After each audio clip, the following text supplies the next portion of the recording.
തുടങ്ങാലോ.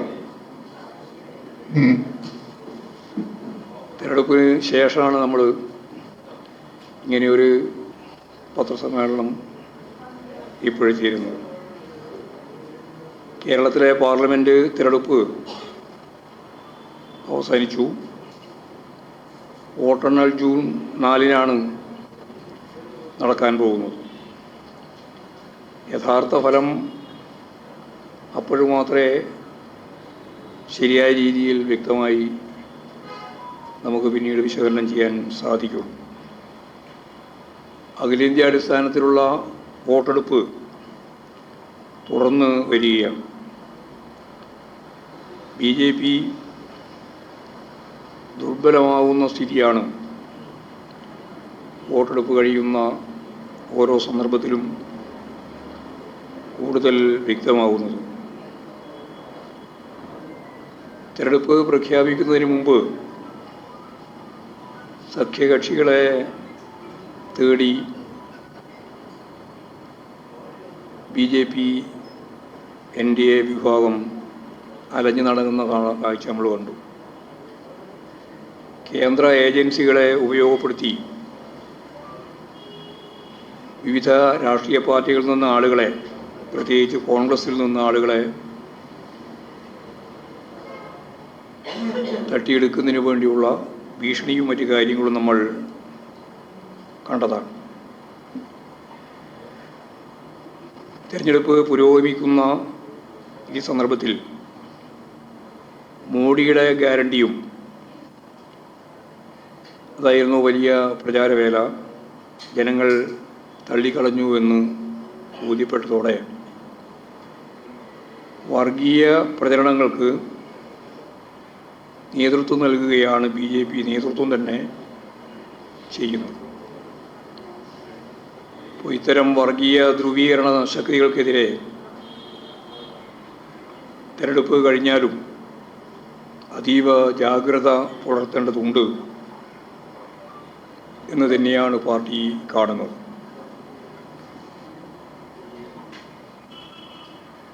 വടകര ഉൾപ്പെടെയുള്ള മേഖലയിൽ ഈ വർഗീയ ധ്രുവീകരണ ശക്തികൾ അഖിലേന്ത്യാ അടിസ്ഥാനത്തിൽ കോൺഗ്രസ് ഉൾപ്പെടെ ചേർന്നുകൊണ്ടുള്ള വർഗീയതയ്ക്കെതിരായി പൊരുതുന്ന ശക്തികൾക്കെതിരായിട്ടാണ് ധ്രുവീകരണത്തിന് BJPയും സംഘപരിവാരും ശ്രമിക്കുന്നതെങ്കിൽ ഇവിടെ കോൺഗ്രസ് ഉൾപ്പെടെ ചേർന്ന് വർഗീയ ധ്രുവീകരണം ഉണ്ടാക്കാൻ വേണ്ടി ശ്രമിക്കുന്ന നിലയാണ് വടകര പോലെയുള്ള മേഖലയിൽ കാണുന്നത്. തീർച്ചയായും തെരഞ്ഞെടുപ്പ് കഴിഞ്ഞാലും മതസൗഹാർദ്ദം നിലനിർത്താനും വർഗീയ ധ്രുവീകരണത്തിന് നടത്തുന്ന ശ്രമങ്ങളെ ഫലപ്രദമായിട്ട് ജനങ്ങളിൽ തുറന്നു കാണിക്കാനും ആവശ്യമായ നീക്കം അത്തരം മേഖലയിൽ നടത്തേണ്ടി വരും എന്ന് തന്നെയാണ് ചൂണ്ടിക്കാണിക്കാനുള്ളത്. പൗരത്വ ഭേദഗതി നിയമത്തിൻ്റെ ചട്ടങ്ങൾ തിരക്ക് പിടിച്ച് ഉണ്ടാക്കിയത് വർഗീയ ധ്രുവീകരണത്തിനു വേണ്ടി തന്നെയാണ്. രാമക്ഷേത്രത്തിൻ്റെ ഉദ്ഘാടനവും പൂർത്തിയാകുന്നതിന് മുമ്പ് സംഘടിപ്പിച്ചതും ഈ ധ്രുവീകരണം ലക്ഷ്യം വെച്ചുകൊണ്ടാണ്. എന്നിട്ടും രക്ഷയില്ല എന്ന് വന്നപ്പോഴാണ് പച്ചയായ വർഗീയ പ്രചാരണവുമായി മോഡി തന്നെ പരസ്യമായി രംഗത്ത് വന്നു. ഹിന്ദുക്കൾ സ്വരൂപിക്കുന്ന സമ്പത്ത് കൂടുതൽ കുട്ടികളെ ഉൽപ്പാദിപ്പിക്കുന്ന വിഭാഗത്തിൻ്റെ പരാമർശത്തോടെ മുസ്ലിങ്ങൾ അതെല്ലാം വീതിച്ചു കൊടുക്കാനാണ് പോകുന്നത് എന്ന സ്പിരിറ്റിൽ ഏതെങ്കിലും രാജസ്ഥാനിലൊരു പ്രസംഗത്തിൻ്റെ ഭാഗമായിട്ട് മാത്രമല്ല, തുടർച്ചയായിട്ട് ഇപ്പോഴും പ്രസംഗിച്ചുകൊണ്ടിരിക്കുകയാണ്. പിന്നെ കേരളത്തെ അപമാനിക്കാൻ എന്തെല്ലാം സാധ്യതകളാണോ ഉള്ളത് അത് ഈ BJP സംഘപരിവാർ വിഭാഗം വളരെ ശക്തിയായിട്ട് പ്രചരിപ്പിച്ചുകൊണ്ടിരിക്കുകയാണ്. അതിലേറ്റവും പ്രധാനപ്പെട്ട ഒന്നാണ് ക്ഷേത്ര വരുമാനത്തിൻ്റെ 98.2% മുസ്ലിങ്ങൾക്ക് വേണ്ടിയിട്ട് നൽകുകയാണ്, അതിനു വേണ്ടിയിട്ടാണ് ഉപയോഗിക്കുന്നത് എന്ന് ചാനൽ ചർച്ചയിൽ BJPയുടെ വക്താവ് സഞ്ജു വർമ്മ, അയാൾ ദേശീയ വക്താവാണ്.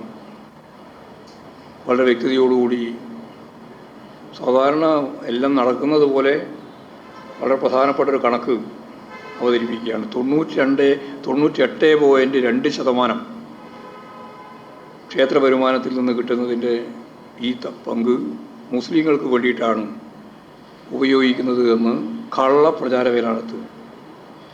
നമുക്കറിയാം, ഇവിടെ കേരളത്തിൽ ദേവസ്വം ബോർഡുമായിട്ട് ബന്ധപ്പെട്ട ക്ഷേത്രം 5 ദേവസ്വം ബോർഡുകളുണ്ട്.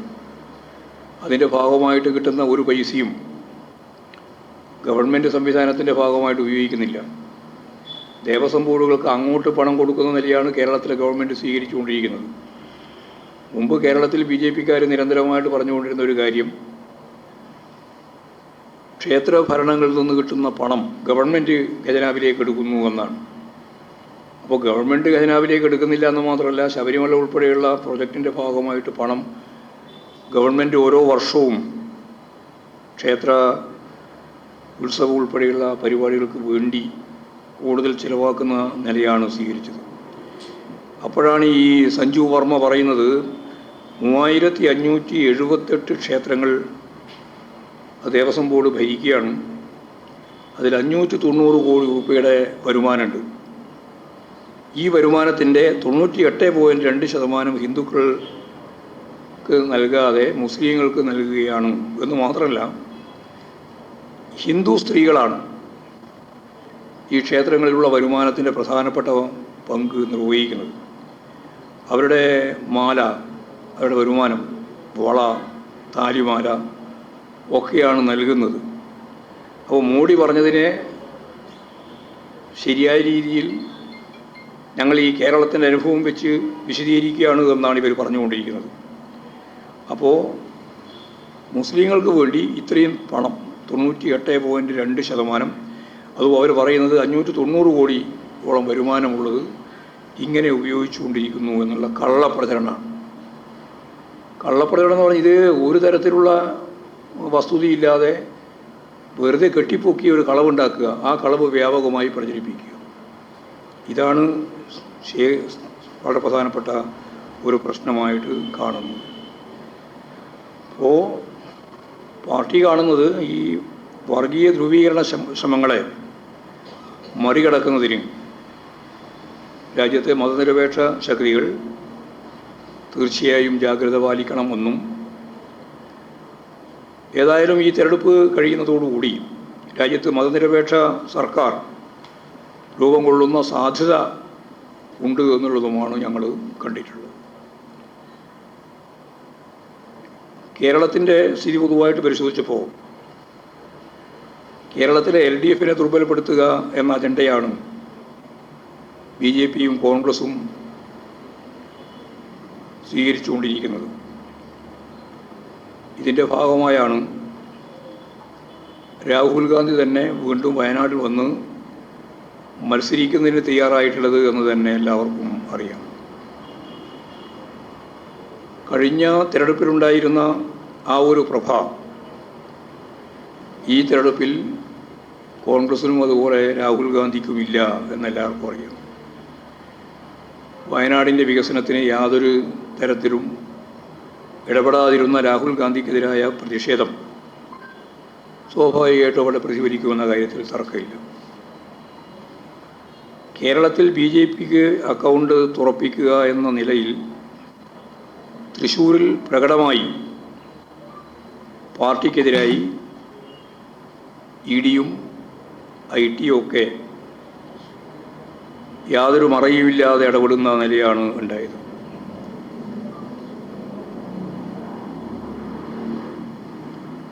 അവിടെ പാർട്ടിയുടെ അക്കൗണ്ട് മരവിപ്പിക്കുന്ന നിലയുണ്ടായി. പ്രധാനമന്ത്രി ഉൾപ്പെടെ നിരവധി പ്രാവശ്യം കേരളത്തിലെത്തുകയും തൃശ്ശൂരെത്തുകയും കള്ളപ്രചരണങ്ങൾക്ക് നേതൃത്വപരമായ പങ്ക് തന്നെ വഹിക്കുകയും ചെയ്തു. സ്വാഭാവികമായി ഇവർ അവതരിപ്പിച്ച കള്ള പരാതികൾ, പ്രചരണങ്ങൾ ജനങ്ങൾ വിശ്വാസത്തിലെടുത്തില്ല എന്നുള്ളത് സത്യമാണ്. LDFിൻ്റെ വിജയം തടയുന്നതിന് വേണ്ടി BJPയുമായി പോലും കൂട്ടുകെട്ടുണ്ടാക്കുന്നതിനൊരു മടിയും UDF കാണിച്ചിട്ടില്ല.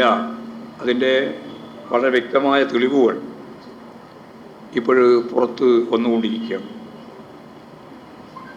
വടകര നിയോജക മണ്ഡലത്തിൽ BJPയുടെ വോട്ടുകൾ UDFന് നൽകണമെന്ന ധാരണ പരസ്യമായി തന്നെ അതിൻ്റെ പ്രവർത്തകർ പറയുന്ന സ്ഥിതിയിൽ എത്തുകയുണ്ടായി. ഷാഫി പറമ്പിൽ വിജയിച്ചാൽ പാലക്കാട് നടക്കാൻ പോകുന്ന ഉപതെരഞ്ഞെടുപ്പിൽ BJPയെ സഹായിക്കാമെന്ന വാഗ്ദാനവും സ്ഥാനാർത്ഥിയിൽ നിന്ന് തന്നെ ലഭിക്കുമെന്ന ഉറപ്പുകൂടി വന്നപ്പോൾ അതിന് കുറേയും കൂടി സ്ഥിരീകരണം നൽകുന്ന സ്ഥിതിയാണ് ഉണ്ടായത്. വർഗീയ പ്രചരണത്തിലും ഈ മണ്ഡലം ശക്തിയായി അശ്ലീല പ്രചാരവേല ഉൾപ്പെടെ നടത്തുന്നതിലും എന്ന് പറഞ്ഞാൽ സാധാരണ രാഷ്ട്രീയ പ്രചരണത്തിന് പകരം വ്യക്തിഗതമായി അധിക്ഷേപിക്കുക, തുറന്ന രീതിയിലുള്ള അശ്ലീല പ്രചരണങ്ങൾ സംഘടിപ്പിക്കുക, ഇങ്ങനെയെല്ലാം ധ്രുവീകരിക്കുന്നതിനു വേണ്ടിയുള്ള ശ്രമം ഇവിടെ നടക്കുകയുണ്ടായി. എന്നാൽ ഇതിനെയെല്ലാം ജനങ്ങൾ ഫലപ്രദമായി തള്ളിക്കളയും എന്ന് തന്നെയാണ് ഞങ്ങൾ പ്രതീക്ഷിക്കുന്നത്. തൃശ്ശൂരിലെ പാർട്ടി നേതൃത്വത്തിനെതിരായി അതിൻ്റെ എത്രയോ പതിറ്റാണ്ടുകളായിട്ട് നിലനിൽക്കുന്ന അക്കൗണ്ട് തന്നെ മരവിപ്പിക്കുന്ന നിലയും തൃശ്ശൂർ പൂരം തന്നെ അലങ്കോലപ്പെടുത്തി എന്ന രീതിയിലുള്ള വ്യാപകമായ കള്ളപ്രചാരവേദിയും ഇതെല്ലാം ഉണ്ടായെങ്കിലും അവിടെ BJPക്ക് മൂന്നാം സ്ഥാനത്തെത്താൻ മാത്രമേ സാധിക്കുള്ളൂ എന്നും തൃശ്ശൂർ വലിയ രീതിയിൽ ഇടതുപക്ഷ ജനാധിപത്യ മുന്നണി വിജയിച്ചു വരും വടകര പോലെ തന്നെ എന്നുമാണ് പാർട്ടി കാണുന്നത്. വോട്ടിംഗ് ശതമാനം കുറഞ്ഞ പ്രശ്നം കഴിഞ്ഞ 2019 തെരഞ്ഞെടുപ്പിൽ 77.67% 71.16% ഇപ്പോൾ കുറഞ്ഞിരിക്കുകയാണ്. ഇടതുപക്ഷ ജനാധിപത്യ മുന്നണിയുടെ വോട്ടർമാർ പൊതുവെ പോളിംഗ് ബൂത്തിൽ എത്തിയിട്ടുണ്ട് എന്ന് തന്നെയാണ് ഞങ്ങളുടെ വിലയിരുത്തൽ. വോട്ടിംഗ് ശതമാനം കുറഞ്ഞത് പരമ്പരാഗതമായി UDFന് സ്വാധീനമുള്ള മേഖലകളിലാണ്. അതിനാൽ ശതമാനത്തിലുണ്ടാകുന്ന കുറവ് ഈ തെരഞ്ഞെടുപ്പിൽ UDFനെയാണ് ബാധിക്കുക എന്നതിൽ സംശയമില്ല.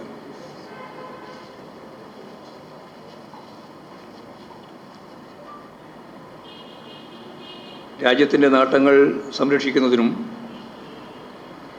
ഇടതുപക്ഷത്തെ അംഗസംഖ്യ പാർലമെൻറ്റിൽ വർദ്ധിപ്പിക്കുന്നതിനും വളരെയേറെ പ്രാധാന്യം നൽകിക്കൊണ്ടാണ് കേരളത്തിലെ ജനങ്ങൾ വോട്ടെടുപ്പിൽ സജീവമായി പങ്കെടുക്കുകയും വോട്ട് രേഖപ്പെടുത്തുകയും ചെയ്തിട്ടുള്ളത്. പൊതുജനങ്ങൾ പൊതുവെ ഇടതുപക്ഷ ജനാധിപത്യ മുന്നണിയെ സഹായിക്കുന്ന സാഹചര്യമാണ് ഉണ്ടായിട്ടുള്ളത്.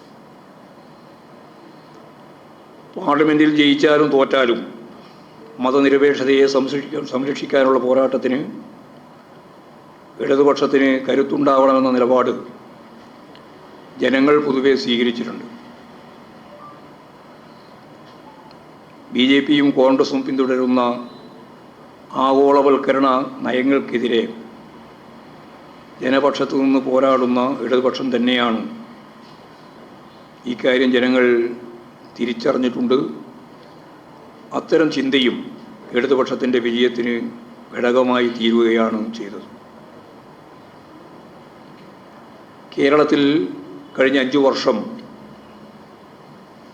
18 MPമാർ UDFൻ്റെ ഭാഗമായിട്ടുള്ളപ്പോഴും കേരളത്തിനെതിരായ നിലപാടിനെ പ്രതിരോധിക്കാനോ കേരളത്തിൻ്റെ ശബ്ദം തന്നെ പാർലമെൻറ്റിൽ ഉയർത്താനോ അവർക്ക് സാധിച്ചില്ല എന്നുള്ള കാര്യം ജനങ്ങളുടെ ചിന്തയിൽ നല്ലതുപോലെ രൂപപ്പെട്ടിട്ടുണ്ട്. ന്യൂനപക്ഷങ്ങളും മതനിരപേക്ഷവാദികളുമെല്ലാം പൊതുവെ ഇടതുപക്ഷവുമായി ഐക്യപ്പെട്ടു.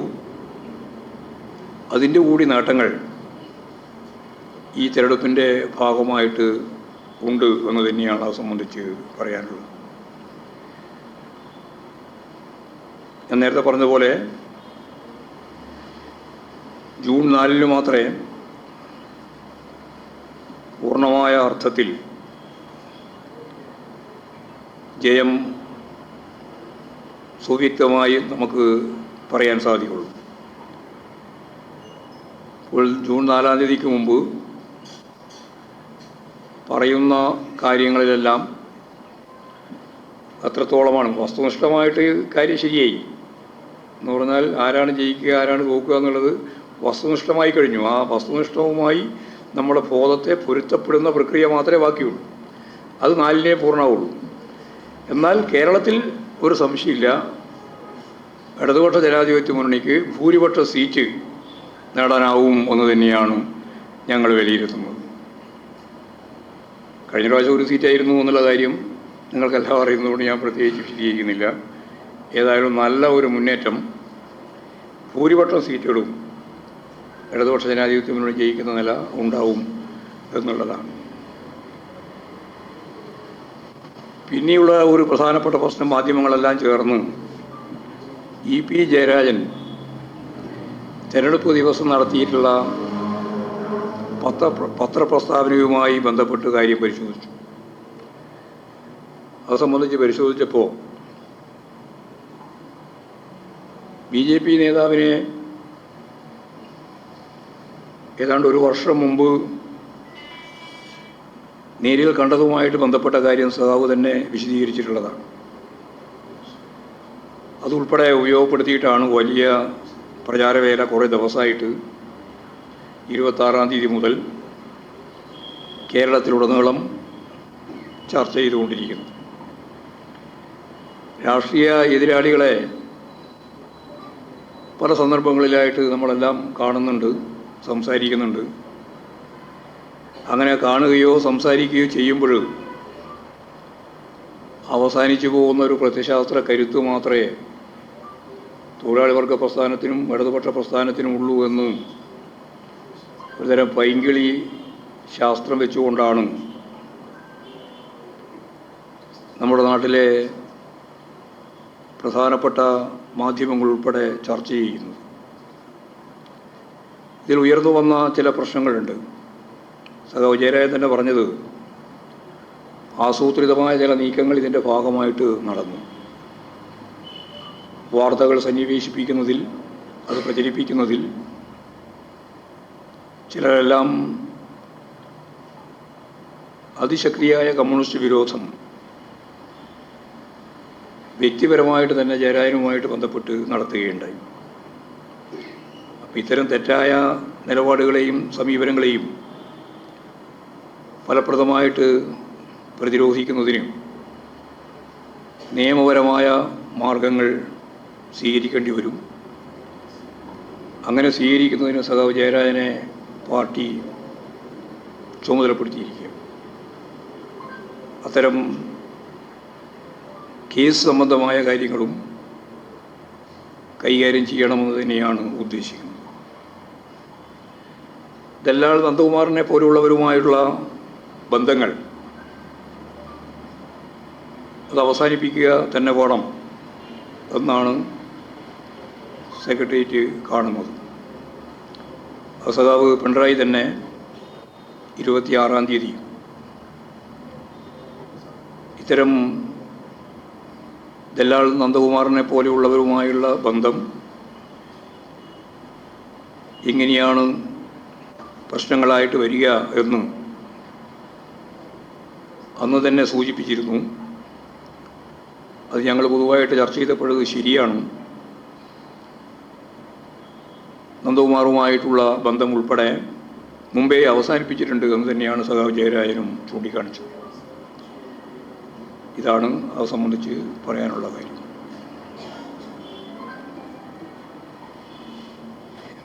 എന്താണ്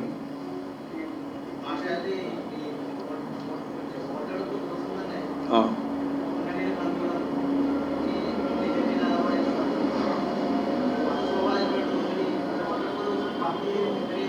ഞങ്ങളെ ബാധിക്കുന്ന ഒരു പ്രശ്നമില്ല. കാരണം എന്താ പറഞ്ഞാൽ അതിലുണ്ടായ സംഭവം ഇങ്ങനെയാണ്. ചോദ്യം ചോദിച്ചുകൊണ്ടിരിക്കുകയായിരുന്നു. ഇന്ന് തലേ ദിവസം തന്നെ 25-ാം തീയതിയും ചോദിച്ചിട്ടുണ്ട്, 26-നും ചോദിച്ചിട്ടുണ്ട്. അതിന് ഉള്ള കാര്യം വസ്തുതാപരമായിട്ട് പറഞ്ഞു എന്ന് മാത്രമേ ഉള്ളൂ. ആ പറയാൻ പാടില്ല, കളവേ പറയാൻ പാടുള്ളൂ എന്ന് പറഞ്ഞാൽ പിന്നെ അത് നിങ്ങളുടെ ഒരു നിലപാടാണ്. കളവെന്നെ പറയാനായിരുന്നു എന്നുള്ളതല്ലേ നിങ്ങൾ പറഞ്ഞു വരുന്നത്. സത്യസന്ധമായിട്ട് കാര്യങ്ങൾ പറഞ്ഞു. എന്താ എങ്ങനെയാണ് വന്നത് കണ്ടതൊക്കെ കൃത്യമായിട്ട് ചേരാൻ പറഞ്ഞിട്ടുണ്ട്. അങ്ങനെ പറയാനേ പാടില്ല, കാണാനേ പാടില്ല എന്നുള്ളത് എന്ത് രാഷ്ട്രീയങ്ങൾ കൈകാര്യം ചെയ്യുന്നത്? ഒരു ദോഷം ചെയ്യില്ല, പാർട്ടിക്ക് ഒരു ദോഷം ചെയ്യില്ല. കാരണം വസ്തുതാപരമായിട്ട് കാര്യങ്ങൾ പറഞ്ഞിരിക്കുന്നു മാത്രമേ ഉള്ളൂ.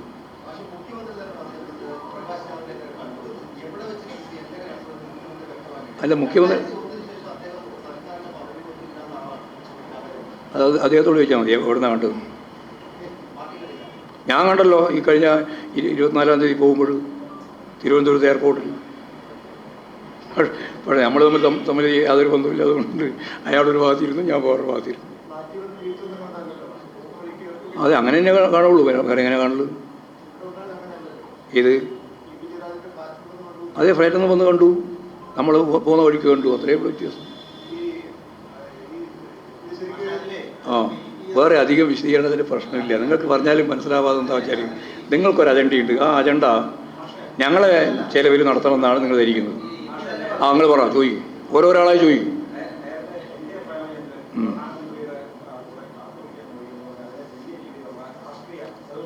അത് അന്നും രാഷ്ട്രീയം തന്നെ. ഓ, അതും ഇതും തമ്മിൽ യാതൊരു ബന്ധമില്ല. ഇദ്ദേഹം അവിടെ പോയി നേരിട്ട് കാണാൻ പോയതാ. ഇതിലേ പോവുകയായിരുന്നു, പോകുന്ന വഴിക്ക് ഞാൻ കണ്ടു എന്ന് മാത്രമാണ് അദ്ദേഹം പറഞ്ഞത്. അത് തന്നെയാണ് ജാവസ്കറും പറഞ്ഞത്, അത് തന്നെയാണ് ജയലാലും പറഞ്ഞത്. അത്ര നിഷ്കളാണ്, അത്ര നിഷ്കളങ്കമാണ്. പോരെ, അതൊക്കെ വെറുതെ ശുദ്ധ അസംബന്ധമാണ്. അതല്ലേ കേസ് കൊടുക്കാൻ പറഞ്ഞത്. അസംബന്ധം പറഞ്ഞതിനല്ല കേസ്. തെറ്റായ വിശദീകരണം നൽകിയിട്ടുള്ള ഇവരെല്ലാം നിലപാടിനെ ശക്തിയായിട്ട് നിയമപരമായിട്ട് നേരിടും. ഇല്ലില്ല, ഒരിക്കലും ശ്രമിച്ചിട്ടില്ല. ശുദ്ധ കളവ് പറയായിരുന്നു, ശോഭയെ ഉൾപ്പെടെ. Legal action. അതാ പറഞ്ഞേ, ശോഭന ഉൾപ്പെടെ.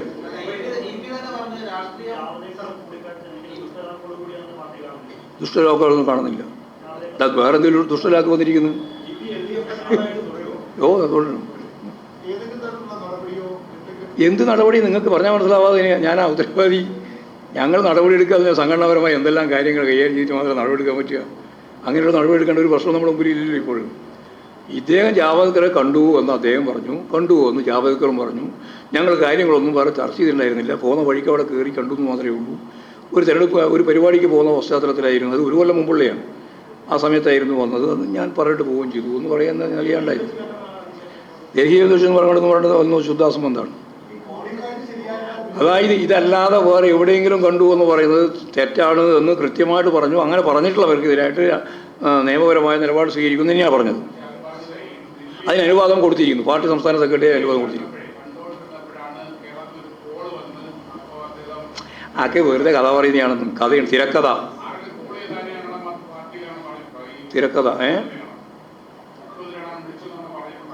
ആര് അതേന്ന് എന്തും പറയുന്നതിന് യാതൊരു മടിയില്ലാതെ കുറേ ആൾ എന്തെങ്കിലും പറയുന്നതിന് നമ്മൾ പറയേണ്ട കാര്യം എന്താ ഉള്ളത്? മുഖ്യമന്ത്രി വിളിച്ചിട്ട് ഇങ്ങോട്ട് പറഞ്ഞു. അത് നിങ്ങൾ കണ്ടുപിടിക്കേണ്ടിയാണ്. ആരൊക്കെയാ തിരക്കഥ എന്നല്ല നിങ്ങൾ കണ്ടുപിടിച്ചു. നന്ദകുമാർ തള്ളി പറഞ്ഞല്ലോ, ഫ്രോഡാണ് ഇന്നലെ തന്നെ പറഞ്ഞില്ലേ? ഇന്നലെ തന്നെ പറഞ്ഞില്ലേ? അത് നിങ്ങൾക്ക് ഈ തള്ളി പറഞ്ഞ മനസ്സിലാകുന്നില്ല.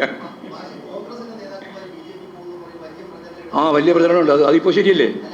ഇന്നും പോയല്ലോ. അതിനിടക്ക് പിന്നെ ഇതെന്താ കാര്യമെന്ന് ജയരാജൻ BJPയിലേക്ക് പോയിട്ടില്ലല്ലോ, പോകാൻ പോയിട്ടില്ല, പോകുന്നതിന് ഉദ്ദേശിച്ചിട്ടില്ല. അത്രയും കാര്യം പറഞ്ഞാൽ പിന്നെ നിങ്ങൾക്ക് എന്തിനാ സംശയം? വെറുതെ നിങ്ങൾ കുറേ ആൾ സംശയിച്ചാണ് നടക്കുക. എന്നിട്ട് ചർച്ച ഉണ്ടാക്കാൻ വേണ്ടി വൈകുന്നേരം അങ്ങനെ പോയിട്ടുണ്ടോ ഇങ്ങനെ പോയിട്ടില്ലയോ? പ്രതിപക്ഷ നേതാവ് പറയുന്നതിനൊന്നും യാതൊരു അടിസ്ഥാനമില്ലാന്ന്. അതുകൊണ്ട് അതിനൊന്നും മറുപടി പറയണ്ട.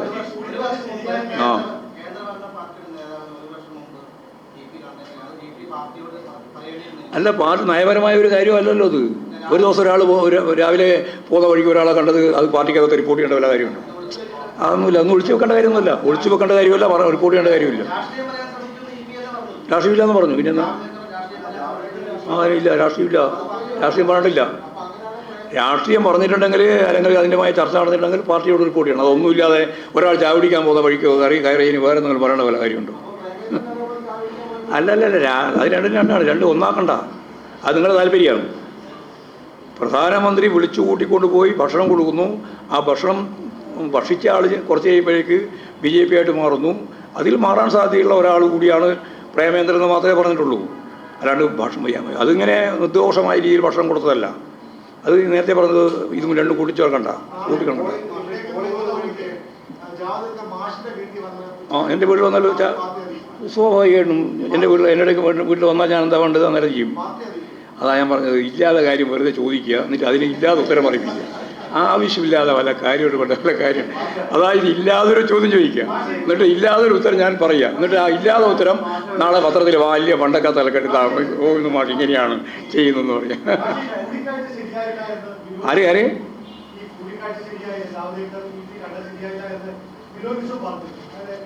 അത് വിഷ്ണുനോട് തന്നെ ചോദിച്ചാൽ വിഷ്ണു ബോധ്യമാവും. കാര്യങ്ങളൊക്കെ മനസ്സിലായാൽ വിഷ്ണു മനസ്സിലാവും, ബോധ്യപ്പെടുന്നത്.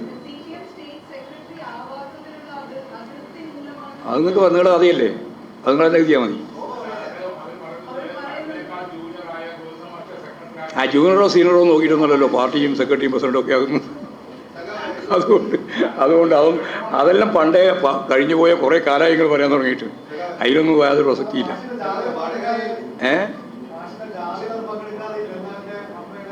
എൻ്റെ ജാഥയിൽ പങ്കെടുക്കേണ്ട കാര്യമില്ല. ഞാൻ നയിക്കുന്ന ജാതിയല്ലേ, അപ്പോൾ ഞാനല്ലേ അതിൽ പങ്കെടുക്കേണ്ടത്. ബാക്കി ആരൊക്കെ പങ്കെടുക്കാൻ തീരുമാനിച്ചിട്ട് അവരെല്ലാം പങ്കെടുത്തിട്ടുണ്ട്. അന്നേ പറഞ്ഞാൽ അതില്ല മറുപടി.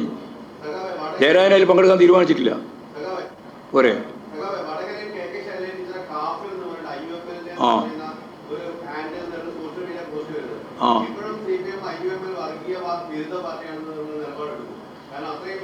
ഇത് ഈ പ്രചരണം നടന്നുണ്ട്. അപ്പോൾ കോൺഗ്രസിന് എന്താ പറയുക, ഷാഫിന് എന്താ പറയുക?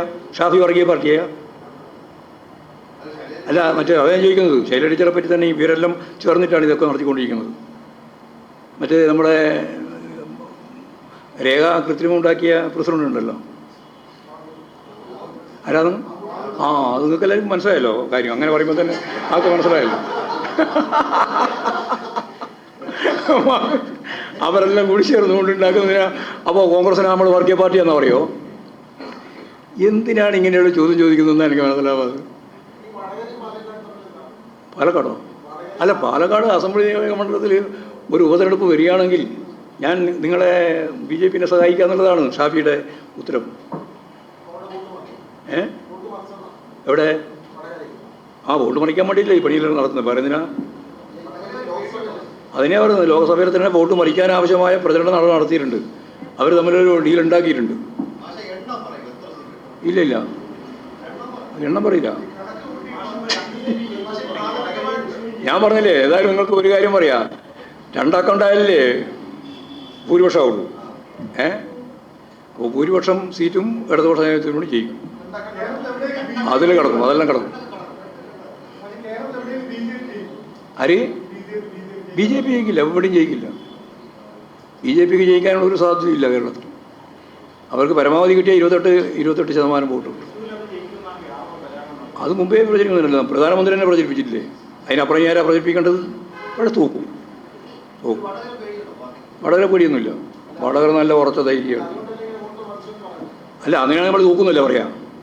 തൂക്കുമെന്ന് പറയുന്നില്ല. ഇതെല്ലാം ചെയ്താലും വടകര ജയിക്കും. പോരെ? ഇനി ആദ്യം ജയിക്കുന്ന വടകരയാണ്.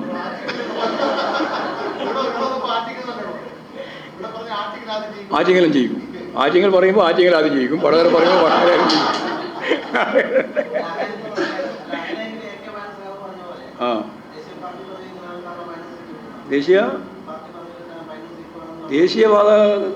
ദേശീയ പാർട്ടി എന്ന രീതിയിലുള്ള പദവി ഇപ്പം തന്നെ നിലവിലുണ്ടല്ലോ. പിന്നെ എന്തിനാ അതിന് കിട്ടാൻ വേണ്ടി പറയാൻ നടക്കുന്നു?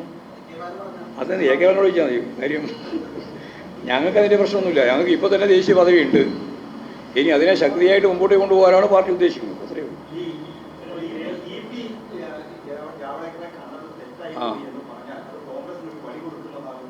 അല്ലല്ല, ഞങ്ങൾ അങ്ങനെ തെറ്റായെന്ന് പറയില്ല. വ്യക്തിപരമായിട്ട് വരുന്ന ഒരാളെ കണ്ടാൽ അതൊക്കെ തെറ്റായി പോയി എന്ന് പറയേണ്ട എന്ത് ഭ്രാന്തമുള്ളൂ. ഇതൊരു സാമൂഹിക ജീവിതത്തിലെ സാംസ്കാരിക മൂല്യമുള്ള ഒരു രാഷ്ട്രീയമല്ലേ നമ്മളെല്ലാം കൈകാര്യം ചെയ്യുന്നത്. അപ്പോൾ ആരെങ്കിലും ഒരാളെ കണ്ട ഉടനെ തന്നെ ആ രാഷ്ട്രീയം അതിൽ അവസാനിച്ചു പോകുന്നു കാണുന്നതിൽ എന്തൊരു തെറ്റായ വിശകലനമാണ്.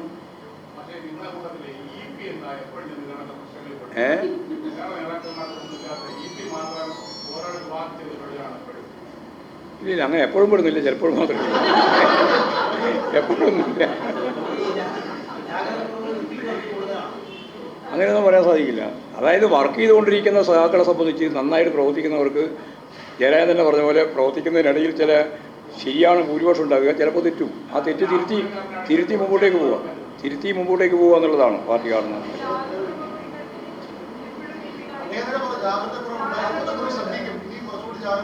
ആര് ആയിക്കോട്ടെ. അല്ല, അതാണല്ലോ നമ്മൾ പറഞ്ഞത്. ആ കോഡുകളായിട്ടുള്ള ബന്ധമുണ്ടല്ലോ, ആ ബന്ധം തുടരാൻ പാടില്ല എന്ന് പറഞ്ഞിട്ടുണ്ട്. തുടരില്ല, ആരും ഉണ്ടായാലും കുഴപ്പമില്ല.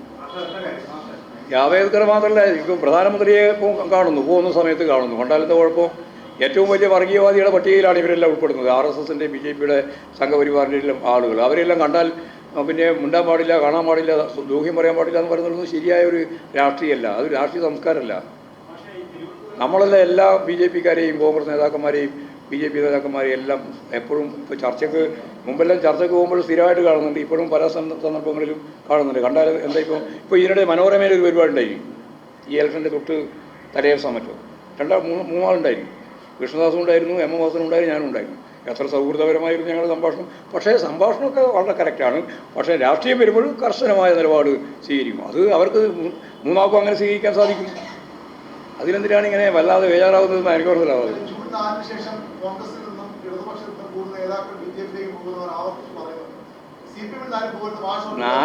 അതിനെപ്പറ്റി നിങ്ങളിപ്പം പറയണ്ട. അതെല്ലാം ഞാൻ പറഞ്ഞില്ലേ, വെറുതെ ആവശ്യമില്ലാതെ കഥയുണ്ടാക്കണ്ട. 4-ാം തീയതിക്ക് ശേഷം BJPയുടെ ഗവൺമെൻറ് തന്നെ ഇല്ലാതാവുന്ന ഒരു സാഹചര്യം വന്നാൽ പിന്നെ അങ്ങോട്ടേക്ക് പോകുന്നതിനെ പറ്റി വലുതായിട്ട് ആലോചിച്ചുകൊണ്ടിരിക്കേണ്ട കാര്യം വരുന്നില്ല. ഉണ്ടാ ചർച്ച ഇല്ലില്ല. അവരെ പോലുള്ള നമ്മൾ CPIM ഉൾക്കൊള്ളാൻ സാധിക്കുന്നതിൻ്റെ അപ്പുറത്താണ് അവരെല്ലാം. എല്ലാവരും ഉൾക്കൊള്ളാൻ സാധിക്കില്ല. ഇന്ത്യ അപ്പുറത്തുള്ളവരാണ് അവരൊക്കെ.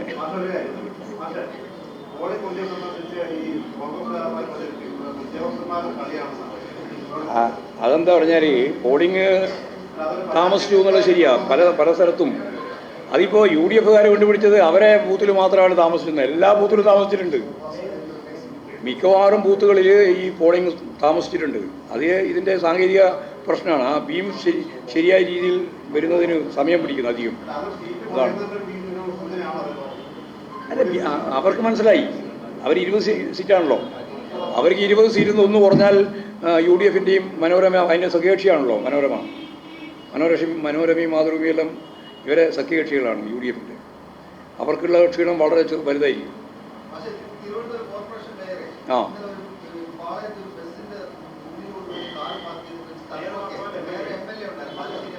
ആ എന്താ പെട്ടിട്ടുണ്ട്. ശ്രദ്ധയപ്പെട്ടിട്ടുണ്ട്. ജാഗ്രത കുറവുണ്ടായില്ല. ആ ഡ്രൈവറെയാണ് ജാഗ്രത കുറവുണ്ടായത്. അദ്ദേഹത്തിനെതിരായിട്ട് മുമ്പ് ഇതേപോലുള്ള പ്രശ്നങ്ങൾ ഉണ്ടായിട്ടുണ്ട് ആ ഡ്രൈവർക്ക്. അപ്പോൾ ആ ഡ്രൈവർ ശരിയല്ലാതെ രീതിയിലുള്ള ചില ആംഗ്യങ്ങളൊക്കെ കാണിച്ചതിൻ്റെ ഭാഗമായിട്ട് വന്ന പ്രശ്നം അത്. അപ്പോഴാണ് ചോദ്യം ചെയ്യാൻ പോയത്. അതിൽ വേറെ ജാഗ്രത കുറവൊന്നുമില്ല.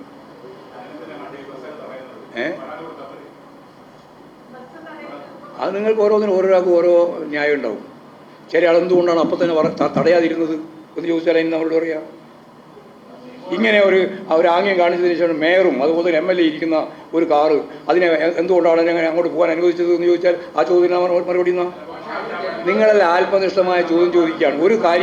ഒരു കാര്യം ഉണ്ടായാൽ ആ കാര്യത്തിൻ്റെ ഒപ്പം തന്നെയാണ് കാര്യങ്ങൾ തുടർന്ന് വന്നിട്ടുള്ള കാര്യങ്ങൾ ഉണ്ടാകുക. അത് നമ്മൾ കണ്ടോളണം. കാറ് നിർത്തുന്നതിൽ അവിടെ നിർത്തിയെടുക്കുന്ന പോയിട്ട് സംസാരിക്കുകയാണ്. വേറെ കാറുകൾ നിർത്തിയിട്ടൊന്നുമില്ല, ഓവർടേക്കൊന്നും. അതിലാണ് എല്ലാവരും ദൃശ്യം കണ്ടിട്ടുണ്ട്. ദൃശ്യമെല്ലാം കാണുന്നുണ്ട്.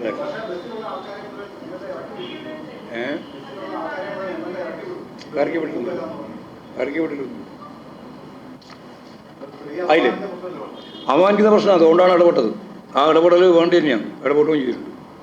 അത്രയേ ഉള്ളൂ. അതിലിപ്പോൾ ആരെയും നമ്മൾ വേറെ കുറ്റവിമുക്തമാക്കേണ്ടതോ കുറ്റപ്പെടുത്തേണ്ടതോ ഇല്ല. എല്ലാ സംഭവം ഉണ്ടായി. ആ സംഭവത്തിൽ അപ്പോൾ തന്നെ ഇടപെട്ടപ്പോൾ സ്വാഭാവികമായിട്ടും കാര്യങ്ങൾ മനസ്സിലായി, കേസ് പോയി. അത്രയേ ഉള്ളൂ. മറുപടി വേണം. എന്ത് നടപടി? എന്നാ പരാതി? അല്ല, എന്നാ പരാതി? എന്താ അവമാനിപ്പിച്ചിട്ടില്ല എന്ന് പറഞ്ഞാൽ പരാതിയാവുമോ? അവമാനിച്ചു എന്ന് പറഞ്ഞാലേ പരാതിയാവുള്ളൂ. പിന്നെ അവമാനിച്ചു എന്നുള്ള പരാതി, അവമാനിച്ചിട്ടില്ല എന്നുള്ള പരാതി രണ്ടെണ്ണം വന്നാൽ ഉറപ്പല്ലേ അതെടുക്കൂലെന്ന്? വെറുതെ പറയുന്ന ട്രിപ്പോൺ ആയില്ലേ? ബസ് അത് തടഞ്ഞിട്ടാണല്ലോ ചോദിച്ചത്. അതെല്ലാവരും കണ്ടതല്ലേ ചോദിക്കുന്നത്. സ്ത്രീകൾ ഉൾപ്പെടെയുള്ളവർ പോയി ചോദിക്കുന്നത് എല്ലാവരും കണ്ടെയാണ്. അതിൽ പിന്നെന്താ പറയുക പ്രശ്നം?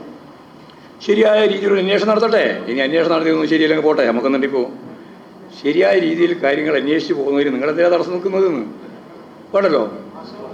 തടസ്സം വേണ്ട. അല്ലെങ്കിൽ എപ്പോൾ ഫോൺ കുറഞ്ഞു അല്ല, ഈ സമയത്തെങ്കിലും ഈ ഫോൺ കുറഞ്ഞിട്ടുണ്ടോ? ഇല്ല. രാഷ്ട്രീയ അത് ഇന്ന് പിന്നെ ആരും ചോദിച്ചില്ല അങ്ങനെ. അതുകൊണ്ട് കൂടി അപ്പോൾ താത്വികമായി എന്തെങ്കിലും പറയേണ്ടി ഘട്ടം വരുമ്പോഴല്ലേ വേണ്ടു അല്ലേ? അത് നിങ്ങളാരും ചോദിച്ചില്ല. ഭയങ്കര ചൂടാണ്. റിസൾട്ട് ദേശീയ തലത്തിലോ? അത് പറഞ്ഞു. അത് സത്യമാണ്. വസ്തുനിഷ്ഠ യാഥാർത്ഥ്യവുമായുള്ള മനസ്സിൻ്റെ പൊരുത്തം, അതാണ് സത്യം. അപ്പോഴേ അത് സത്യം പൂർണ്ണമാവുള്ളൂ. ഇപ്പോൾ വസ്തുനിഷ്ഠ യാഥാർത്ഥ്യമായി, പക്ഷെ എന്തില്ല, ബോധവുമായിട്ടുള്ള പൊരുത്തമില്ല. ആ പൊരുത്തം എപ്പോഴാണോ വരുന്നത് അപ്പോൾ സത്യമായി. ഭയങ്കര ചൂടാ.